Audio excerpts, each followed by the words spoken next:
అని ఆశపడ్డ రైతులు మోసపోయారు. అధ్యక్ష, వికారాబాద్ విషయం కూడా మీరు గమనించాలి. ఇటు రంగారెడ్డి జిల్లాలో 4 లక్షల ఎకరాల ఆయకట్టుకి నీరు అందకుండా పోయింది. చేవెళ్ళ, తాండూరు, పరిగి, వికారాబాద్ నియోజకవర్గంలోని ఆయకట్టును పాలమూరు రంగారెడ్డి ప్రాజెక్టులో చేర్చారు. కానీ ఆ ప్రాజెక్ట్ని 2 టీఎంసీలకి 2 టీఎంసీల నుండి తగ్గించి 1 టీఎంసీకి కుదించడంతో మొత్తంగా చేవెళ్ల ప్రాంత ఆయకట్టు ప్రమాదంలో పడింది. రీడిజైనింగ్ ఫలితంగా అధ్యక్ష, కరెంటు బిల్లు 10 రెట్లు పెరిగింది.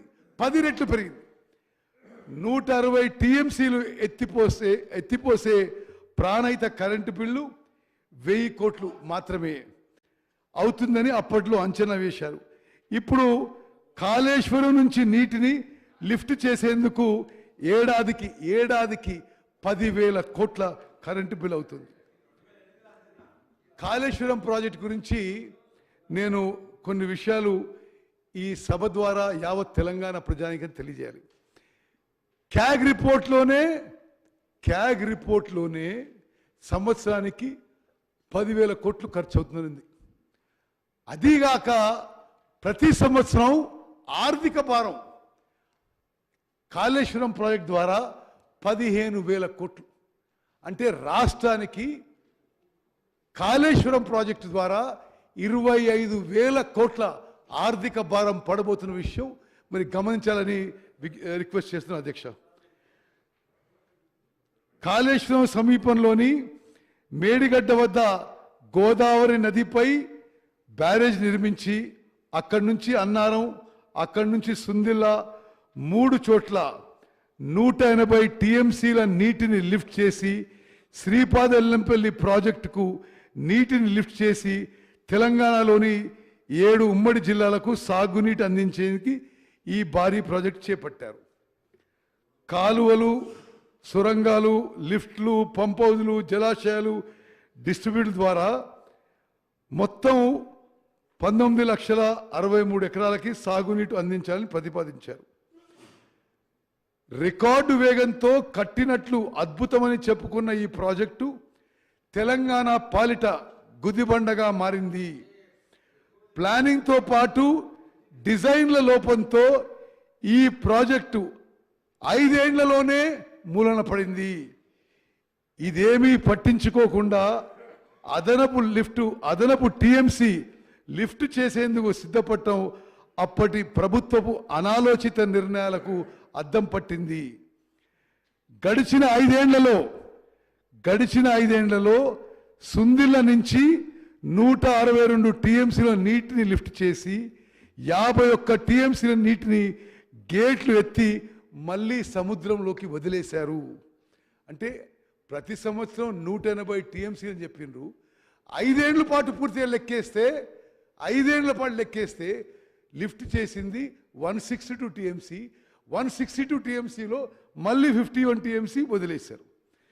దీంతో ఎత్తిపోతులకు ఖర్చు పెట్టిన నిధులన్నీ గోదావరి పాలయ్యాయి.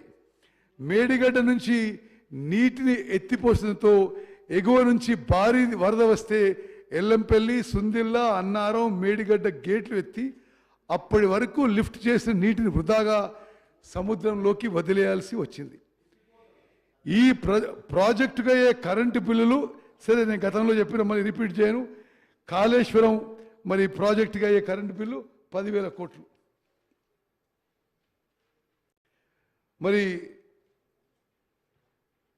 అధ్యక్ష, హరీష్ రావు గారు మధ్యలో ఏదో ప్రొటెస్ట్ చేస్తుండే ఒక క్లారిఫికేషన్ ఇస్తున్నానికి, మిడ్ మానేర్ ప్రాజెక్టు 2007లో మొదలుపెట్టిన విషయం ఒకసారి నేను గుర్తు చేస్తున్నాను అధ్యక్ష. అదేవిధంగా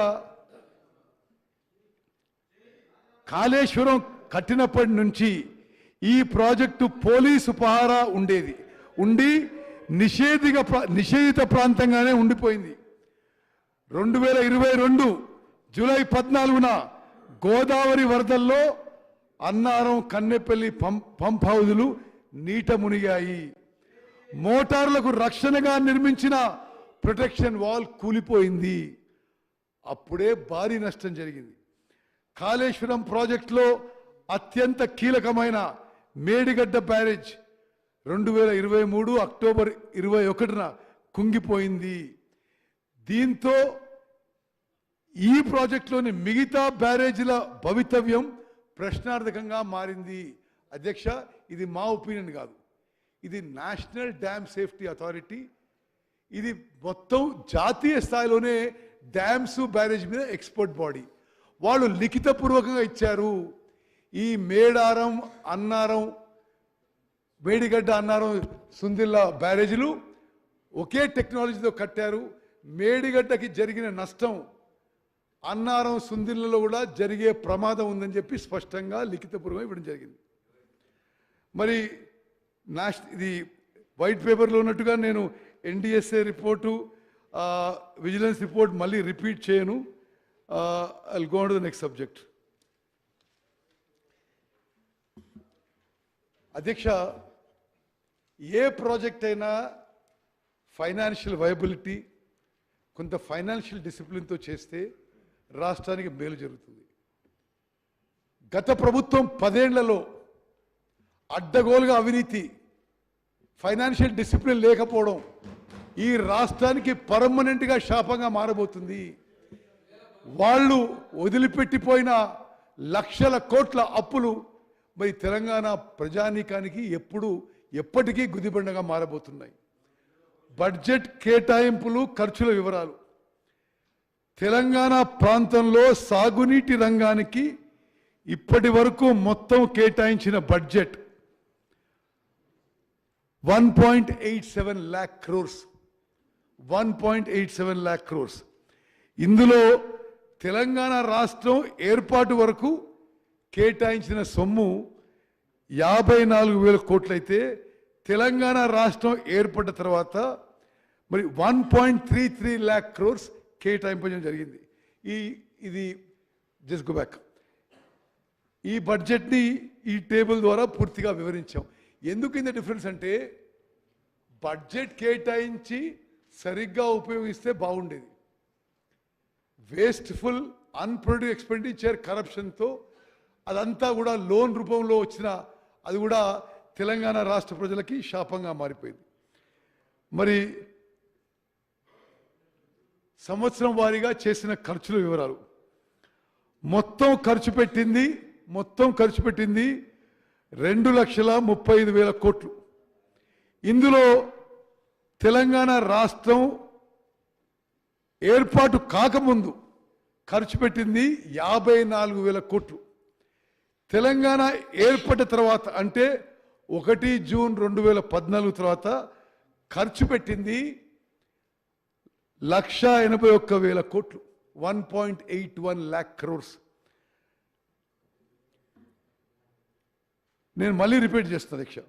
రాష్ట్ర ఏర్పాటుకు ముందు చేసిన ఖర్చు 54,000 కోట్లయితే అది కేవలం రాష్ట్ర నిధులు, రాష్ట్ర ఖజానా నుండి మాత్రమే ఖర్చు చేయబడింది. రాష్ట్రం ఏర్పడిన తర్వాత ఖర్చు చేసిన 1.8